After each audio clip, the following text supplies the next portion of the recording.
Trevor Linden joining us here on Rink Wide Vancouver. Trev, good to see you. Thanks for doing this. Hey, Jeff. Good to be with you. Irf. Yeah, it's good to be with you today.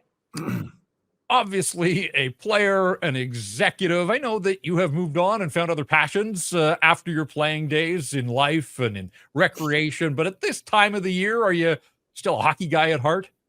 Yeah, I'm a sports guy. I love, it's been, it was a lot of fun just the other night. My son is, backstory, certainly I introduced him to hockey. I didn't need that for me. He wasn't really interested, which I was totally great with because he wants to be a skier. So that's great. But all of a sudden wanted to go to the game. So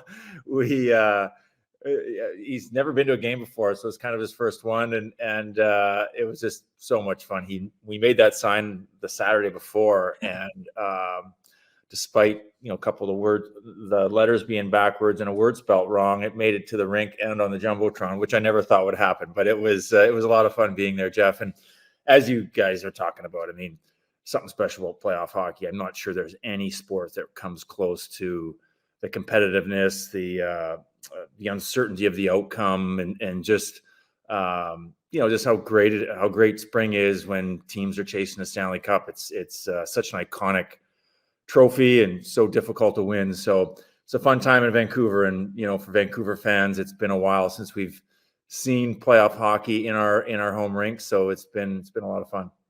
You mentioned obviously playoff hockey in spring, and it gets nicer outside. Everyone's getting ready for the games and things of that nature.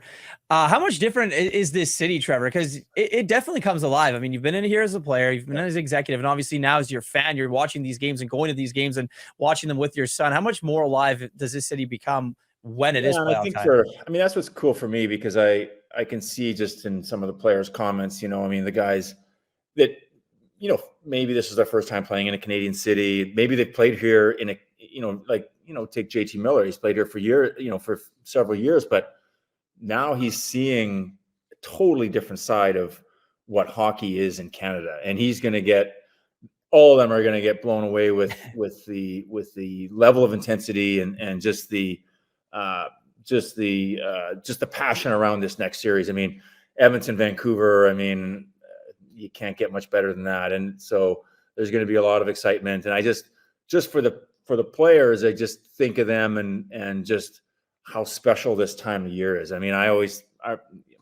For me, it was always this, my birthday is April 11th and Masters weekend is right around there. And start of playoffs was right around there. And the weather was getting better. And everything was coming together. So it was a really fun time for me as a player. And as a sports fan, for me, this is a great time of year. You've got, got the NBA, which I watch a lot of. You got NHL playoffs. You got Major League Baseball starting. So it's all good out there if you're a sports fan.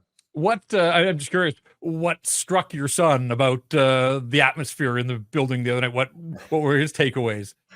It was funny because I'd never sat in the bowl before, Jeff. That was my first time. And actually, it's not true. I did sit in the bowl one other time. It was right after I retired. I was with Prime Minister Harper. Right. And that didn't count because he had a security detail all around us. So, but this was, my wife and I were talking about, I said, I'll be fine.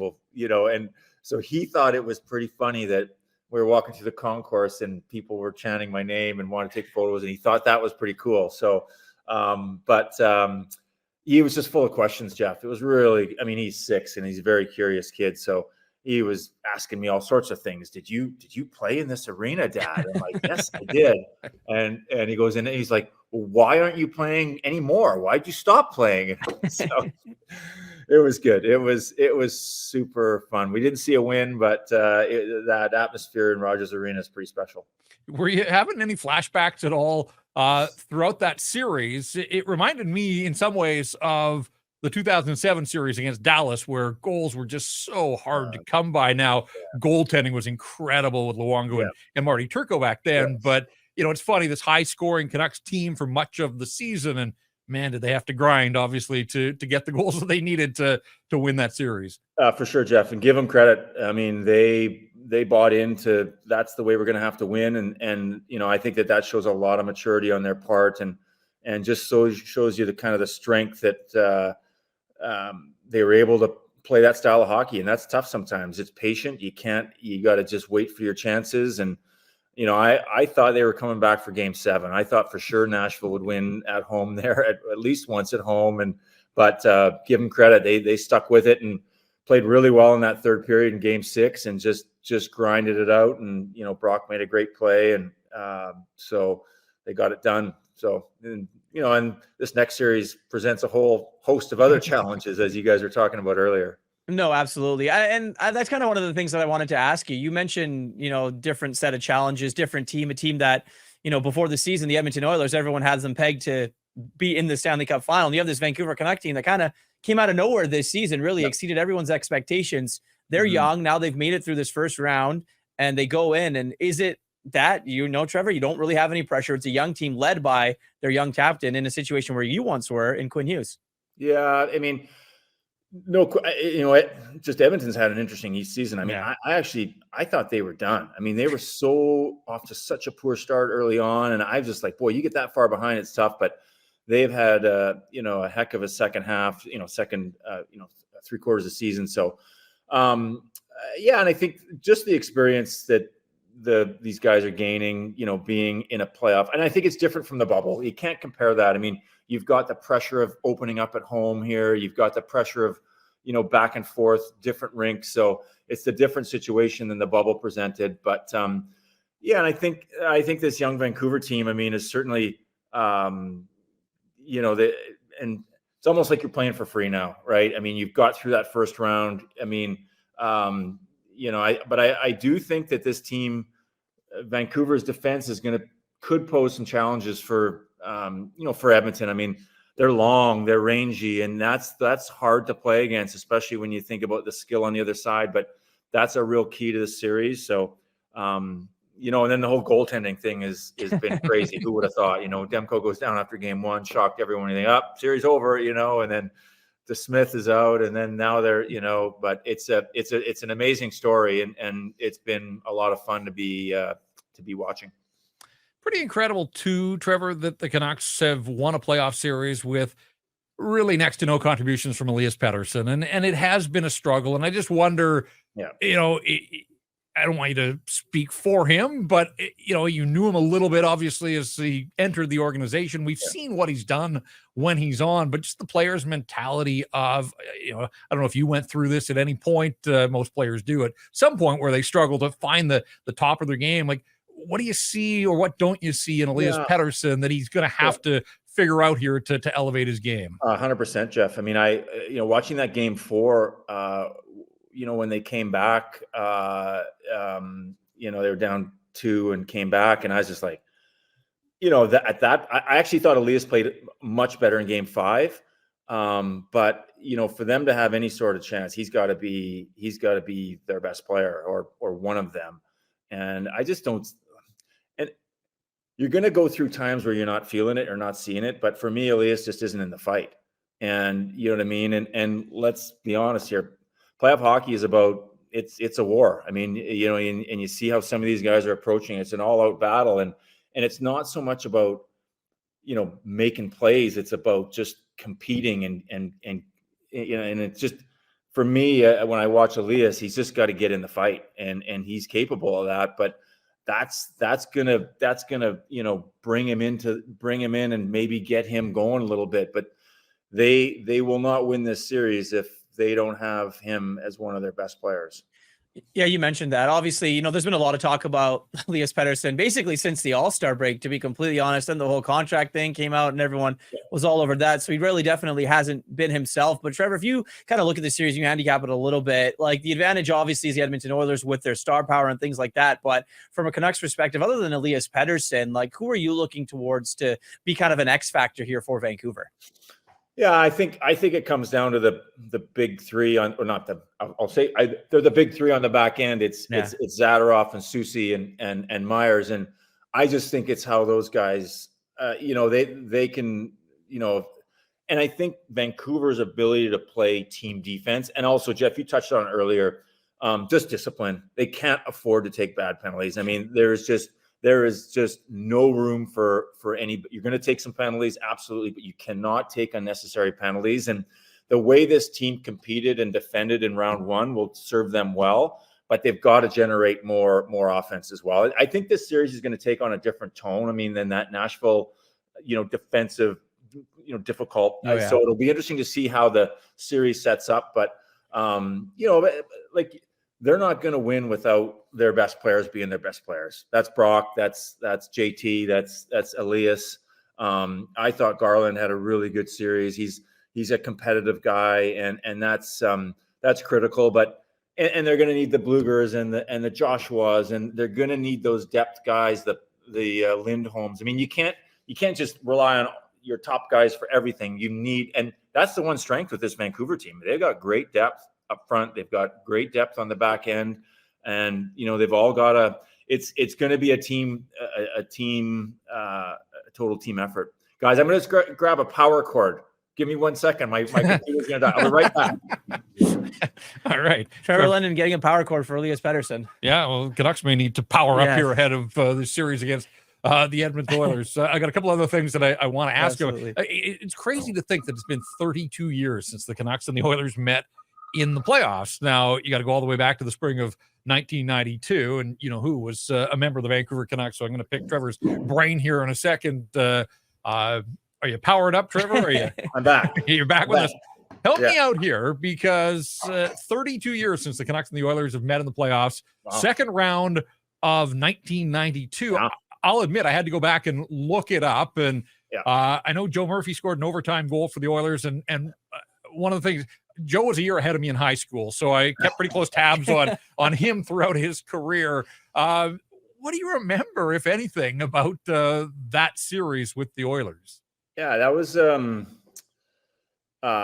was a good lesson, because we had won the old Smythe division. We finished at the top of the Smythe division and got down 3-1 to Winnipeg and got through that, and played an Edmonton team that I guess they won the Stanley Cup in '90, right? So, but still a pretty good team. Had gone through some changes, and we were probably favored to win. We were so that was as a young player, I was 22 years old, I guess. And you just realize how tough it is to win in the playoffs. And, I think that, for us, it was a pretty big disappointment. We had higher hopes than a second round defeat. But those are the lessons, sometimes the hard lessons you learn as a player, as a young player.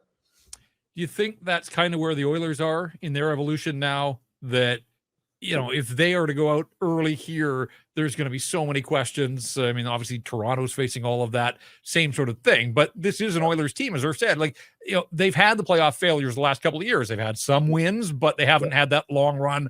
McDavid, Draisaitl still looking for a championship. Do you think there is some comparison there, just in that they've learned some lessons and they're trying to apply those this year? No question. I think that Connor he's not only a tremendous player, but I think he's a great leader. And I think he's realized, what it takes and how hard it is. And those are lessons you can only you have to learn, I mean, I guess Chicago kind of got away with it because they won early in their maturation as a team, and it happens. But generally speaking, you think of the Wings in the 90s and Stevie Yzerman, everyone wanted him out, to get rid of him because he couldn't win in the playoffs and wasn't a playoff type player.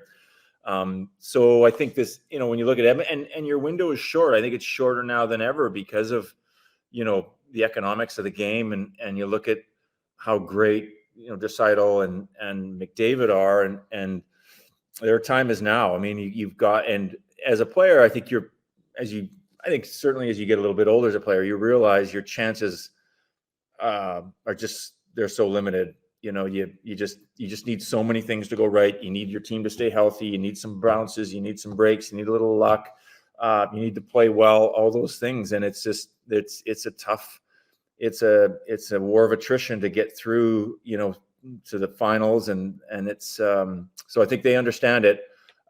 It's going to be interesting to see how they come out and approach it. I think the first round for them was a bit of a walk. I don't think LA really gave them too much pushback, and so it'll be interesting to see what this series looks like. Just one final one for me, Trevor. You mentioned lessons learned for the Vancouver Canucks. You get through that series and you learn that you can do it with 3 different goaltenders, I guess, if you're them. But heading into this next round against the Edmonton Oilers, and Jeff obviously talked about it and some of the players talked about it. Like, these American players haven't played in the Canadian market in the playoffs. So you look at it and like Quinn Hughes and maybe even not American, but Elias Pettersson going in this building. What lessons can they take from this one heading into this next round? Yeah, I mean, this team has come a long way, Vancouver. I mean, you think about, step back a little bit, like when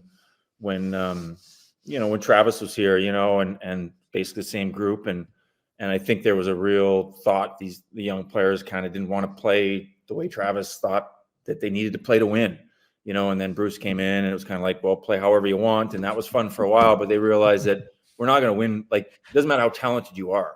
You can have all the talent you want, but if you're not going to play the right way and do the little things well, you can't win in this game. I don't care how much skill you have. And I think Rick has done such a good job this year and I think there's two things. The players know, and Rick's delivering the message. And the guys, Quinn and certainly this group has said, hey, if we want to be a good team and win, we got to play the right way. So, I mean, that's lesson number one.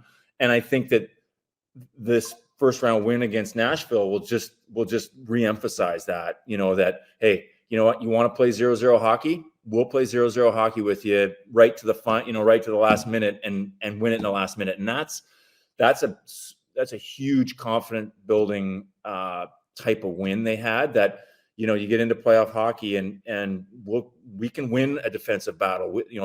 We're okay with that. We're comfortable in that sort of game. So I don't even think the guys are thinking about their goaltender, and because they haven't had to, I mean, it doesn't matter what guy was in there in the first round. They were fine. And I think they have complete confidence in Sheloffs. And so, I think they got a good taste of the intensity of this market. I think they're going to see another ramp up now with Edmonton, Vancouver. I was talking to a colleague of mine out in Toronto and just asking if the bridges are empty or if they've all jumped or what's happening there. But we were talking about this Edmonton, Vancouver series, and it's like an Ottawa, Toronto series or Toronto, Montreal. I mean, it's just got so much juice. And so fun to have a Canadian matchup. And I think the guys are, they got a taste of it in round one. It's going to be next level here in round two, but give them credit. They've done a hell of a job and they've really, and I think, Patrick and his group have done a good job because they've got a lot of depth within the organization, and it showed throughout the year, getting contributions throughout the lineup, and they're going to continue to need those contributions. As you guys know, playoff hockey is just the line is so fine. It's not, regular season, you get a tired Buffalo team in here, or you get a bad Calgary team in here, and those are fun games and it's easy, but you're not getting that now. You're getting the best. You're getting a well-rested and the best of the best every night. And this group has seen that, and they understand it, and it's going to be fun to see how they handle this next challenge. Well, we know that you're a proud Medicine Hat guy, but hopefully for the next 10 days or whatever, you put that Alberta card away, that you're a Vancouverite through and through here for the next little while. First, better than that, Jeff. Come on. I've been out here longer than I've been in Medicine Hat. I know. So, the first round was fun. Kess back in the building. Brendan Morrison was there. Steamer cranking the siren. Great to see you. Do you think will we see you back there for a game in this round? You never know. We'll see if my boy wants to go again, which I think he probably will. You just might, but I wasn't such good luck there, Jeff. So I'm not sure how welcome I'll be. So we'll see how it goes. Well, hey, great catching up with you. It's always good to talk hockey with you and pick your brain.